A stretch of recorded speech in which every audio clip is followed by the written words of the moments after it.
So we have one person running for the vice president position, and that is Daniel Liu.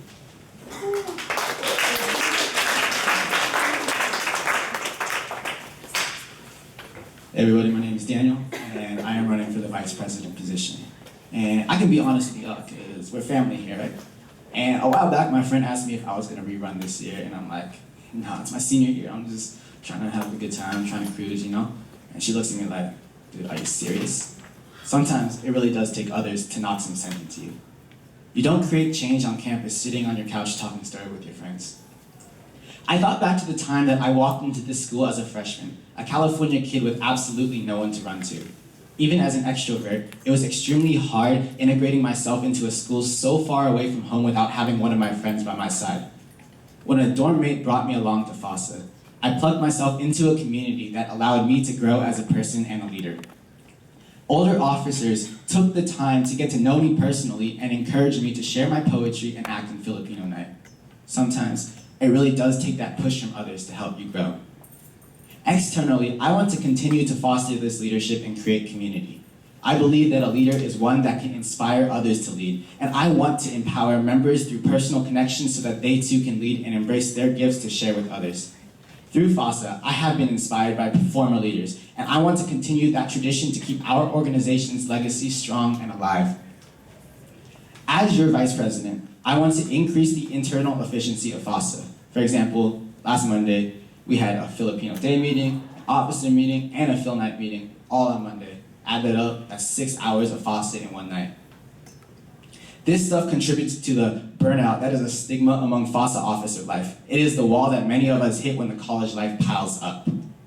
I want to minimize this burnout by running meetings more efficiently and utilizing our summer together. It is my goal next year to make sure my other 12 officers and I do not hit that wall. As an officer this year, I spent a lot of my summer away from Seattle and hit the ground running unprepared in September.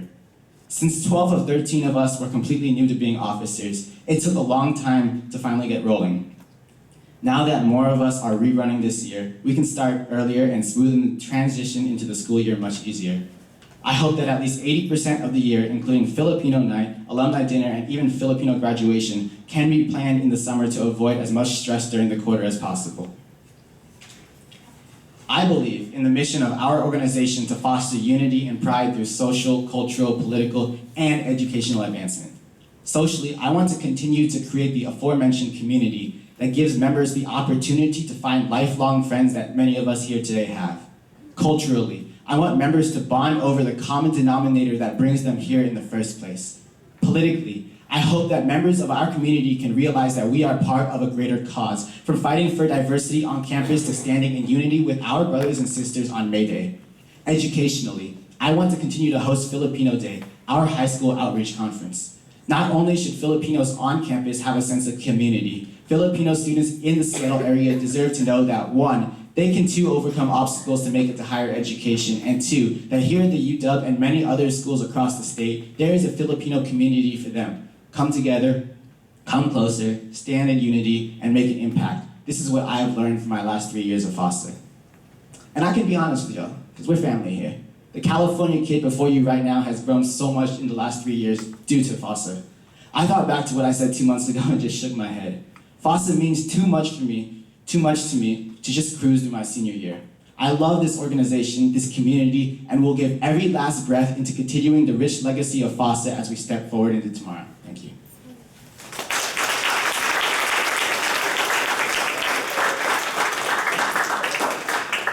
Now we will have Q&A. Yeah. What does FASA look like 5 years from now, and how are you going to get there? FOSA looks like 5 years from now. FOSA will have the same events. It will have Filipino night, we'll have Filipino Day, we'll have alumni dinners, we'll have all the same events because we'll continue to keep them alive. FOSA will look like a community that people that are Filipino and non-Filipino alike can come together to get to know Filipino culture more.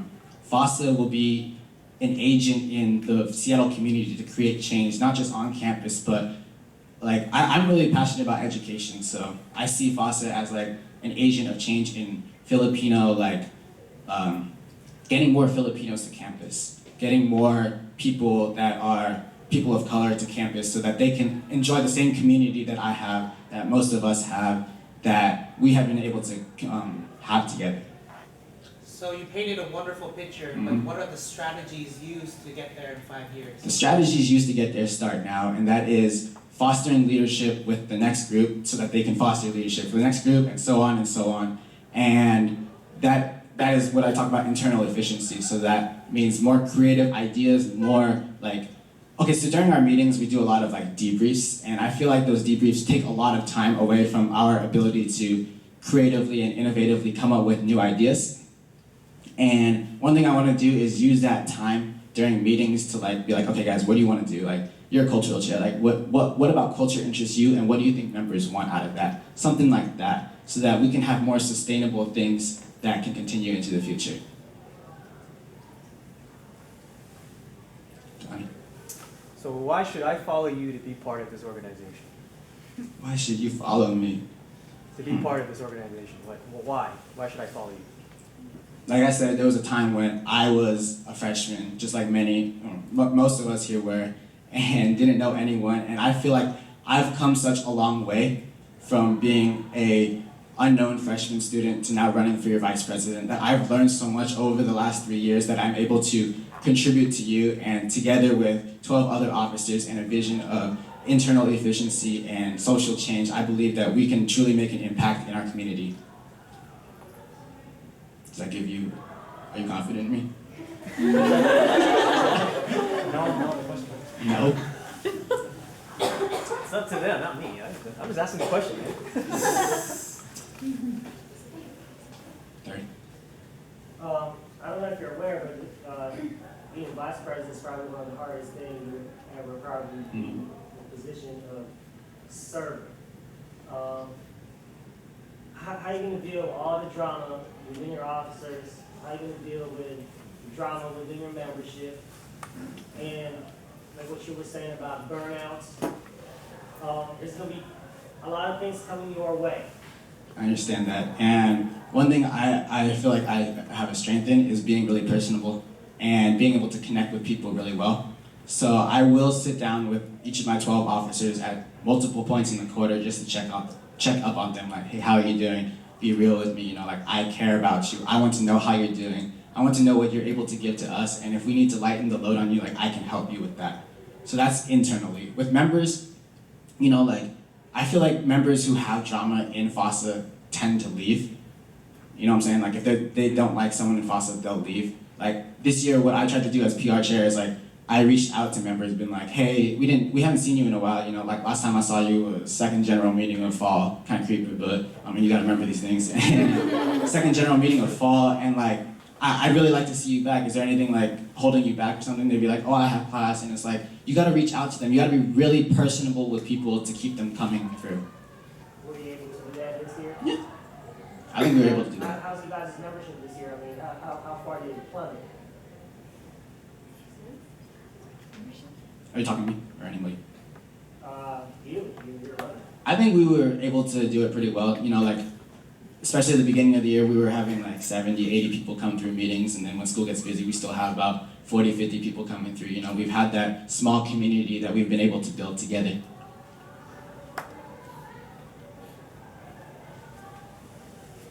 Yeah. If one of your officers or one of your committee members decides that they have feelings to drop out of the organization, whose responsibility is it to keep them in? Mine. Why And so? all of ours as officers, because it is not just one person that runs the organization, it's 13 of us, and members are very important to running the organization. As vice president, I'm in charge of internal affairs, so it would be my job to like see that problem in advance, be like, that's what the checkups are for, to see like if there's any concern, to talk with my president and my other exec board to be like, yo, this person's having a problem, maybe we can all reach out to him or her collectively, things like that. If that person really wants to drop out, it's like we tell them, you know what, you signed up for this role for a reason. You stood up here and made a speech and then got grilled by people, and you went through the whole year and you wanted to do this because you believed in yourself and we believed in you and people voted for you. So why should you back out now when you signed up for this kind of thing? Yeah. What are some of the weaknesses of FASA and how are you going to address those weaknesses? Weaknesses like, Either membership, recruitment, retention, funding, fundraising, available resources, the increase in pay for, spaces, so on and so forth, or anything else. What are the weaknesses and how you're going to address that? I think one of the weaknesses I can address is like we do a lot. And that's a good thing because we're present around campus, but it's also a bad thing because it burns people out.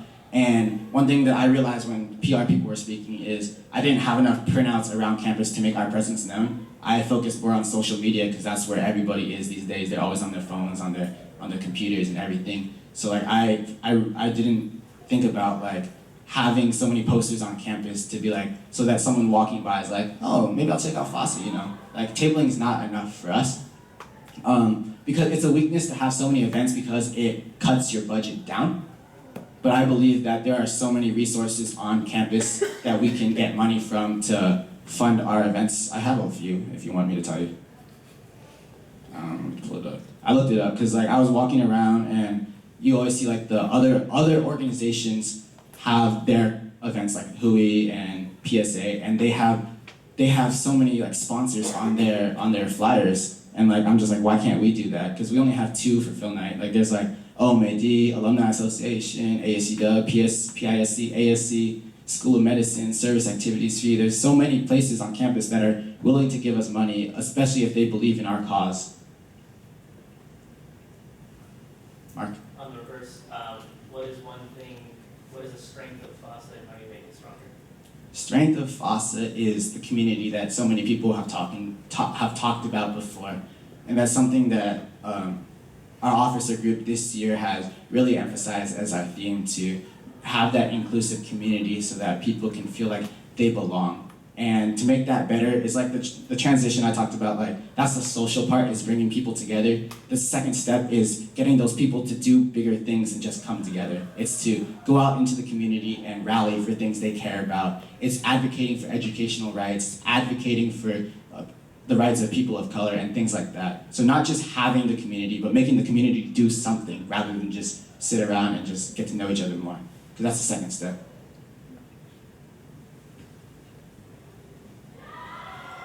What do you think are one of the issues in the Filipino American community? One of the issues in the Filipino American community is the lack of Filipinos in the Seattle area that are coming to school. I read your dissertation, by the way. Dissertation, my bad. And it talked a lot about that and how a lot of things that could help Filipino Americans come to school are activities and like youth programs that really emphasize like culture and community. And those are things that through Project Family, through Filipino Day, I want to get more people of color, especially Filipinos, to campus so that they can come into our community and grow our membership and then realize, hey man, like FOSA is just not a social club, it's a club of social change, and we can do more in the community than just come here and get to know each other more. Good talk, man. Okay, we have time for one more question. Okay. Thank you.